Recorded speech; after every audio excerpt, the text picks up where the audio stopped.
I saw God when it was our first night there, and we went to the Superdome. There was millions of other youth gathered there, and they were all wearing different colored T-shirts, so you could tell who was with what group. And some groups were 50 people big, and the whole Superdome was filled with just teenagers there to worship God.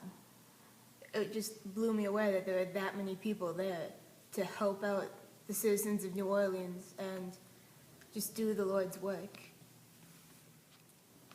Hi, my name is Matt, and I got to join your youth group and take a journey with them down to New Orleans, which was a lot of fun.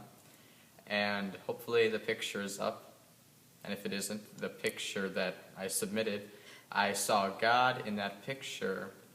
When you look at it, there's the obvious balloons and there's the giant cross, which is obviously Jesus, but when you look below all the cool special effects that was put on during the show, you see the large number of kids and people that came to worship, and that's where I saw Jesus and hope.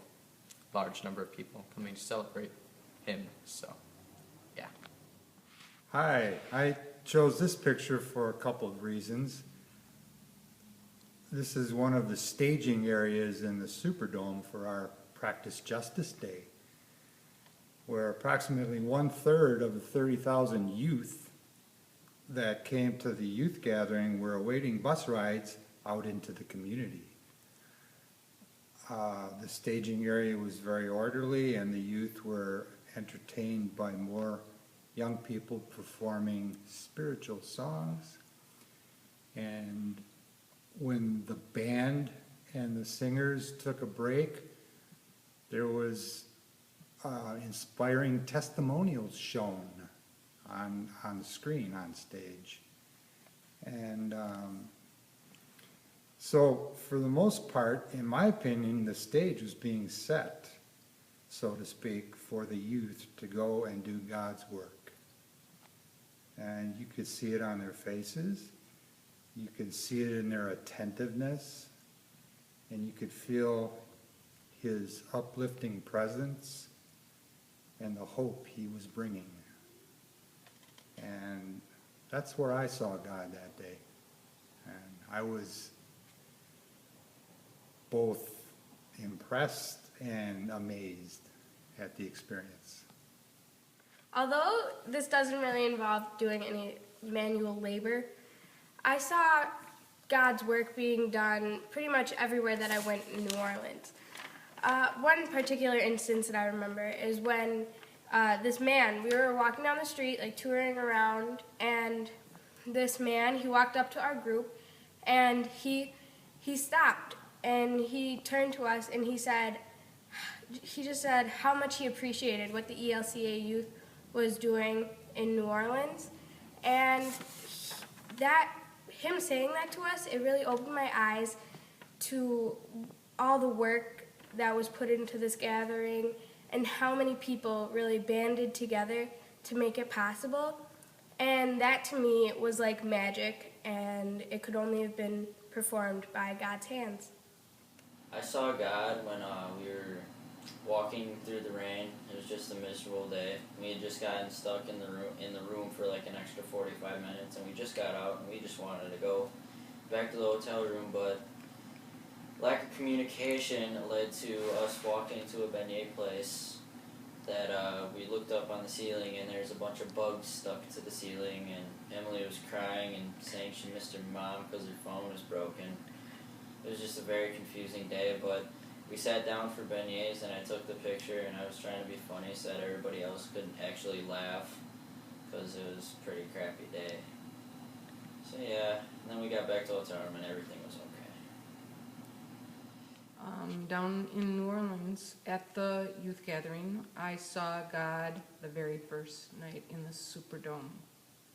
Actually, it was hope, is what I saw. And I was just amazed at all the youth, because I have never seen so many youth that believed in God or were willing to serve as I saw that night. And they were just awesome.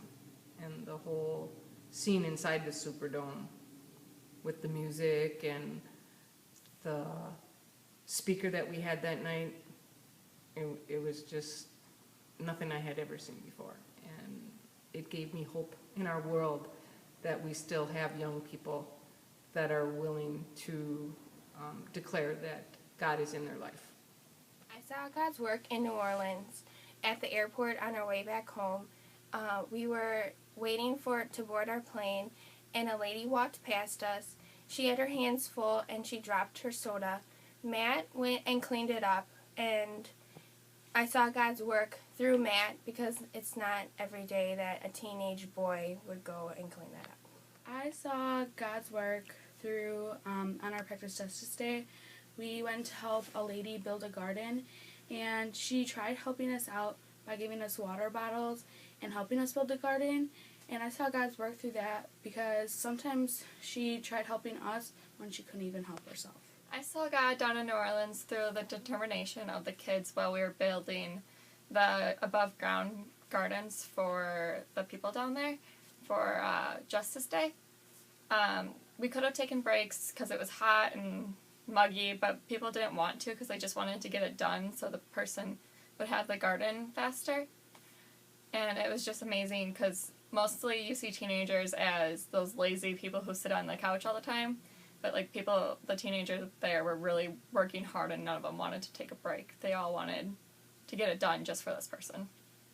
I saw God when we were sitting in the Superdome, and a bunch of people came out with white balloons and then white ribbons connected to them.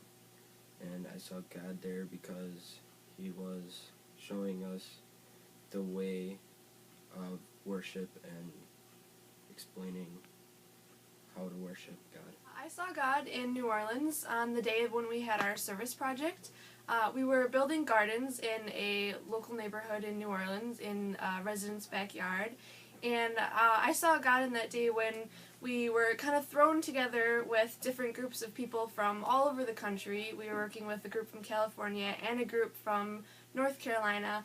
But everybody kind of put aside our differences, and even gender kind of ceased to exist because everyone worked together and we got down and dirty because the backyard was more of a swamp than a backyard, and there was mud everywhere and water, but everyone just kind of went, it's water, but we're here to do service and we're here to do work. And Tori and Abby in particular really got down and dirty and was working just as hard as the boys were.